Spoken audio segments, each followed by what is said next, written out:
또 지난 8월 한컴그룹은 김현수, 변성준 각자 대표를 한컴위드의 사내이사로 선임하기도 했는데요. 앞으로 한컴을 이끌 리더들에게 이제 무게감을 좀 실어주면서 조직 쇄신이라던가 책임 경영을 하겠다, 이런 제스처를 좀 보여준 것으로.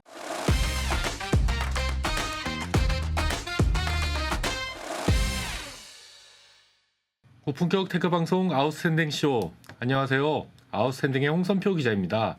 오늘 방송에서는 시청자 여러분들께도 매우 친숙한 한 IT 기업에 대해서 다뤄보려고 하는데요. 바로 여러 오피스 소프트웨어로 굉장히 유명한 한글과 컴퓨터입니다. 아마 다들 한 번쯤은 한글과 컴퓨터 제품을 써보셨을 거라 생각하는데요. 이 회사는 최근 몇 년 사이 굉장히 큰 변화를 겪고 있는데요. 우선은 오너인 김상철 회장에 이어 장녀인 김현수 대표가 2세 경영을 본격화한 상황입니다. 그리고 오너인 김상철 회장과 일부 임원들이 한컴 계열사가 투자한 암호화폐를 통해 비자금을 조성했다는 의혹으로 검찰 조사도 받고 있습니다. 관련 내용을 저희 아웃스탠딩의 이민재 기자와 함께 나눠보도록 하겠습니다. 안녕하세요. 안녕하세요. 예. 우선은 한글과 컴퓨터라는 기업의 그 승계 작업이 어떻게 진행되고 있는지, 현재 어디까지 왔는지에 대해서부터 이야기를 좀 나눠보면 좋을 것 같아요. 예, 현재 회사를 이끌고 있는 건 김현수 각자 대표와 변성준 각자 대표 두 사람입니다. 예. 이 중 김현수 대표는 한컴그룹의 오너인 김상철 회장의 장녀입니다. 사실 김 대표가 한컴에 합류했던 거는 2012년도로 좀 꽤 오래전 일인데요. 벌써 12년 전이네요. 그렇죠. 한 12년 전이죠. 예. 예, 이후 김 대표는 이제 해외 사업 총괄이라든가 전략기획실장 같은 요직을 거치면서 커리어를 쌓아왔습니다. 다만 한동안은 언론 노출이 많지 않았고 차기 경영자로서의 모습도 그렇게 크게 부각되지는 않았는데요. 김 대표가 차기 경영자로서 본격적인 주목을 받기 시작했던 거는 2021년도였고 또 그해 대표로 이제 선임이 됐습니다. 그렇군요. 그런데 보통 이 정도 규모의 기업들을 보면은 2세 경영이나 뭐 3세 경영으로 전환되는 과정에서 거의 필연적으로 약간 지배 구조의 변화도 갖고 오게 되잖아요. 맞습니다. 왜냐하면 이제 지분을 이제 새롭게 이제 전면에 등장하는 그 2세나 3세한테 좀 줘야 되기 때문에 그렇기 때문에 이제 한글과 컴퓨터도 그동안 이에 수반하는 지배 구조 재편 작업이 분명히 있었을 것 같은데 뭐 어떻게 진행돼 왔나요? 예, 김현수 대표는 2021년경부터 한컴그룹에 대한 지배력을 강화해 왔는데요. 예. 김 대표는 그에 이미 한글과 컴퓨터의 지주 회사격인 이제 한컴위드라는 회사가 또 있습니다. 예, 그 회사의 지분 9.07%를 보유하고 있었어요. 그런데 이제 좀 더 안정적인 지배 구조를 만들기 위해선 추가적인 지분 확보가 필요했죠. 김 대표는 한컴 지분 확보를 위해서 다토즈라고 하는 개인 회사를 활용했는데요. 이 다토즈는 2020년 11월에 설립된 회사로 그 아래는 다토즈 파트너스라는 사모 펀드를 이제 운영사를 이제 두고 있었습니다. 김 대표는 이 다토즈 파트너스를 통해서 그 HCIH라고 하는 특수목적 법인을 설립하게 되는데 그해 5월 바로 이 HCIH를 통해서 한컴 지분 9.4%를 인수합니다. 여기서 이제 제가 한 가지 짚고 넘어가고 싶은 거는 원래 갖고 있었던 거는 지주회사인 한컴 위드의 지분이고 이 회사를 통해서 인수한 거는 예. 한컴 지분인 거죠? 그렇죠. 예. 예. 그래서 이제 김현수 대표 측, 그러니까 HCIH라고 하는 회사에 이제 한컴 지분을 넘긴 거는 이제 부친인 김상철 회장하고 모친인 김정실 이사, 그 다음에 한컴 계열사인 캐피털 익스프레스 등이었습니다. 그 인수에 투입한 재원은 김현수 대표 본인하고 FI가 함께 마련한 것으로 알려져 있고요. 이상의 과정을 거쳐서 김 대표는 지주회사격의 한컴위드의 지분에 한컴 지분 9.4%까지 추가로 확보할 수가 있었습니다.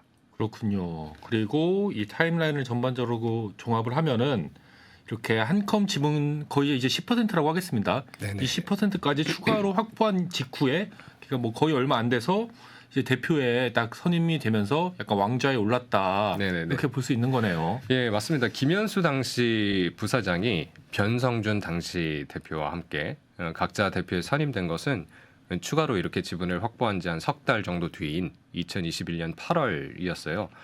참고로 오너인 김상철 회장이 대표직을 내려놓은 것이 2019년 10월이었는데요.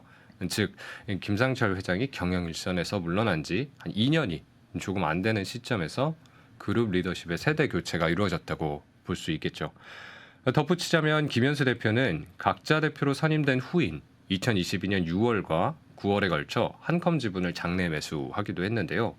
그의 말은 한컴 지분 1.51%를 추가로 확보하는 데에도 성공하면서 지배력을 좀 더 강화할 수 있었습니다. 그런데 이제 보통 이런 기업들의 뭐 승계 과정이라든지 그런 걸 보면은 보통 이제 승계를 둘러싼 이런저런 뭐 잡음이라든지 더 나아가서는 이제 내용 같은 게 이제 발생하기 마련이잖아요. 예. 그런데 일단 한컴 같은 경우에는 2세로 경영권이 넘어가는 과정에서 그런 일들은 없었던 것 같은데, 그렇다면 이제 그 다음번 질문은 김현수 대표의 2세가 이끄는 한컴 그룹이 과연 이제 순항할 수 있을지 그 질문이 돼야 될 것 같은데, 예. 그런데 현재 한컴 그룹 같은 경우에는 뭐 적다고 할 수 없는, 사실 굉장히 큰 약간 사법 리스크하고도 좀 맞닥뜨려 있다고 좀 볼 수 있는 상황인 거잖아요. 네, 현재 한컴 그룹은 벌써 몇 년째 사법 리스크를 해결하지 못하고 있는데요. 이것이 김현수 대표가 이끄는 한컴의 발목을 잡는 형국입니다. 관련 내용에 대해서 간략하게 설명을 드리면 이런데요. 김상철 회장은 한컴 위드가 아까 이제 지주회사격이라고 말씀드렸죠. 예, 거기가 이제 지분 투자한 가상화폐인 아로하나 토큰으로 비자금을 조성했다는 혐의를 받아왔습니다. 아로하나 토큰을 발행한 회사는 아로하나 테크라는 해외 법인이었는데요. 그룹의 계열사인 한컴 위드가 싱가포르 법인인 한컴 싱가포르를 통해서 아로하나 테크에 지분 투자를 한 것으로 알려졌습니다. 아로하나 토큰은 한컴이 밀어준 가상화폐로 입소문을 좀 탔고요. 그 다음에 기대도 많이 받았는데요. 문제는 상장 이후였습니다. 아로하나 토큰의 가격은 상장한 뒤에 무서운 속도로 상승을 하게 되는데 2021년 4월 20일 상장 당시 가격은 50원 수준에 불과했으나 다음 날에 5만 한 3, 4천 원 수준까지 가격이 폭등했습니다. 1000배 거의 그렇죠. 1100배, 그 정도로 오른 거네요. 예, 거의 자릿수로 1100배. 보면 예. 그렇고요. 그런데 이제 상장 3일차에는 하락세를 타더니 한 열흘 뒤에는 5,900원대. 그러니까 이제 거의 한 10분의 1 토막 가까이 났다고 볼 수가 있겠죠. 고점 대비하면 고점 대비는. 그러니까 이제 50원짜리가 막 5만 원대가 됐다가 막 5천 원대가 됐다가 그러니까 굉장히 이제 가격 등락폭이 그것도 굉장히 단기간 내에 그러네요. 낙차가 너무 컸다. 이렇게 좀 볼 수가 거의 있겠죠. 이제 열흘 안에 있었던 일인 거잖아요. 그렇습니다. 예. 말씀하신 내용을 들어보니까 뭔가 의아한 느낌이 들지 않을 수가 없긴 한데, 약간 이런 뭐 알트코인이라고 불리는 이런 류의 가상화폐의 경우 가격 등락폭이 상당히 큰 건 맞잖아요. 그렇습니다. 근데 예. 그렇다고 하더라도 이렇게 열흘 안에 이 정도의 가격 변동폭이 있었다, 이런 거는 사실 1100배는 좀 네. 굉장히 이제 솟구치기도 많이 솟구쳤고 급락도 금방 한 건데 예. 뭔가 좀 의심스러운 느낌이 들긴 합니다. 아무래도. 예, 당시에 그래서 아로하나 토큰을 둘러싸고 이런저런 좀 논란이 실제로 일었는데요. 당장 이제 시세 조작 논란에 불이 붙었습니다. 여기에 아로하나 테크가 자본금 850만 원으로 싱가포르에 설립된 사실이 알려지면서 페이퍼 컴퍼니 의혹을 받기도 했고요. 또 백서의 내용 역시 부실한 것으로 전해지면서 아로하나 토큰을 향한 논란은 일파만파로 커졌습니다. 그리고 여기서부터 이제 뭔가 이제 수사기관에 좀 눈길을 잡아끈 그게 있잖아요. 그 배경이. 예, 그 이와 함께 그 김상철 회장이 아로하나 토큰을 통해서 96억 원 수준의 비자금을 조성했다는 의혹이 제기되면서 이제 수사가 본격화됐는데요. 급기야 경찰은 2022년 10월 한컴그룹의 회장실과 김상철 회장의 자택 그리고 한컴 위드의 본사를 압수수색하기도 했습니다. 이후에도 사법 리스크는 좀처럼 좀 해결될 기미가 보이지 않았는데요. 해당 사건에 관여한 혐의로 한컴 위드에서 근무했던 김 회장의 차남인 김모 씨와 아로하나테크의 대표였던 정모 씨가 2023년 12월 5일 구속 기소됐고요. 법원은 지난 7월 11일 이들에게 각각 징역 3년과 2년 6개월을 선고했습니다. 설상가상으로 김상철 회장 역시 지난달 2일 특정경제범죄 가중처벌법상 배임 등의 혐의로 수원지검 성남지청에 송치되었습니다. 그러면 이 같은 상황에서 김현수 그 대표의 지금 뭐 입장은 어떤 건가요? 예, 이상의 사법 리스크와 관련해 김현수 대표와 현 경영진은 여러 차례 입장문을 내면서 선긋기에 나서고 있는 상황인데요. 골자는 아로하나 프로젝트와 현 한컴 경영진은 아무 관련이 없고 예. 뭐 해당 프로젝트를 통해서 그 어떤 득도 실도 본 것이 없다라는 것입니다. 또 지난 8월 한컴그룹은 김현수, 변성중 각자 대표를 그 지주회사 격인 한컴위드의 사내이사로 선임하기도 했는데요. 앞으로 한컴을 이끌 리더들에게 이제 무게감을 좀 실어주면서 조직 쇄신이라든가 책임 경영을 하겠다 이런 제스처를 좀 보여준 것으로 좀 볼 수가 있을 것 같습니다. 아무래도 이제 김현수 대표가 느낄 그 부담감이 적지 않을 것 같다는 생각이 듭니다. 왜냐하면 이제 본인의 이제 아버지와 남동생이 지금 이 비자금 조성 의혹에 연루돼 있는 거잖아요. 예, 예. 가상화폐를 이용한. 네. 근데 이런 사법 리스크가 지금 2년 동안 쭉 현재 진행되고 있고 점점 어떻게 보면 약간 고조되고 있다고도 볼 수 있을 것 같은데 이런 상황에서 이제 조직을 이제 잘 이끌어갖고 차기 경영자로서의 성과를 내야 되는 상황인 거잖아요. 예, 맞습니다. 공교롭게도 예. 오너일가의 사법 리스크는 김현수 대표가 대표로 선임된 이후에 좀 본격화했던 것이니까요. 그렇죠. 그러다 보니 김현수 대표는 사업적 성과 외에도 떨어진 그룹의 신뢰도를 제고해야 하는 숙제까지 안고 있는 상황이라고 볼 수 있겠죠. 떨어진 신뢰나 기업 이미지를 회복하는 데에는 아무래도 시간이 좀 걸릴 수 있을 텐데요.